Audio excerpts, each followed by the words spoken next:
I'd like to share a practice that comes from the same lineage, the Hasidic lineage, that also very much relates to spending time in nature.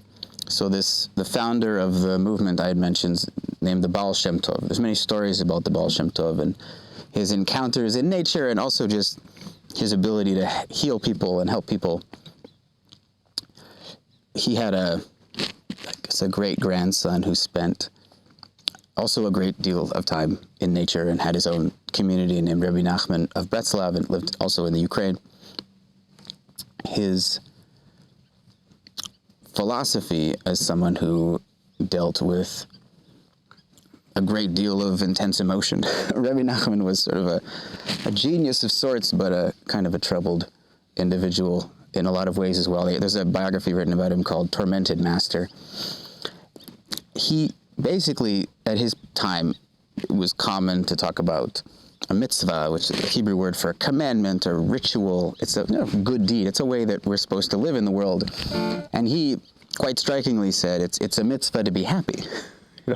We should feel good, which today might sound kind of, of course, but, late 1700s in Eastern Europe was a little bit surprising and helpful for people. And he said, but, it's hard to feel good sometimes, so we should take an hour every day and feel bad. Really feel it, and just go in there. And he said he called that brokenheartedness, but he meant it in the sense of being with those parts of ourselves that are not feeling happy, so that the other 23 hours a day can be happy. That's an ideal, I think, but just to say he prescribed, in addition to a sort of standard liturgical prayer for his community, a time of actually going in nature. He said, take an hour every day. You could do it for 10, 15 minutes also. And he said, go and pour your heart out to God. And he says, if you don't know what to say, then just chant, the name of God, or chant something. And part of that intention is also, it doesn't matter who you're speaking to. In a few minutes, I'm going to invite you to kind of find a spot.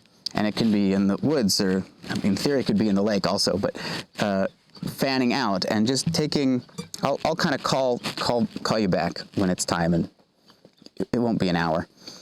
And just to say, whatever your theology is, however you relate to nature or God, the intention is just to imagine that there's someone or something that can hear you. And to verbalize what's inside. And it doesn't have to be brokenheartedness. It's really about whatever's there in that moment. And saying it. Rabbi Nahman existed, 100 years or so before Freud. This is the psychology as we know it today had not blossomed at all. And he was aware, like a lot of people at that time, of just, we have stuff inside of us that's helpful to articulate. So the practice is to, in whatever way feels natural, articulate what's going on inside of you.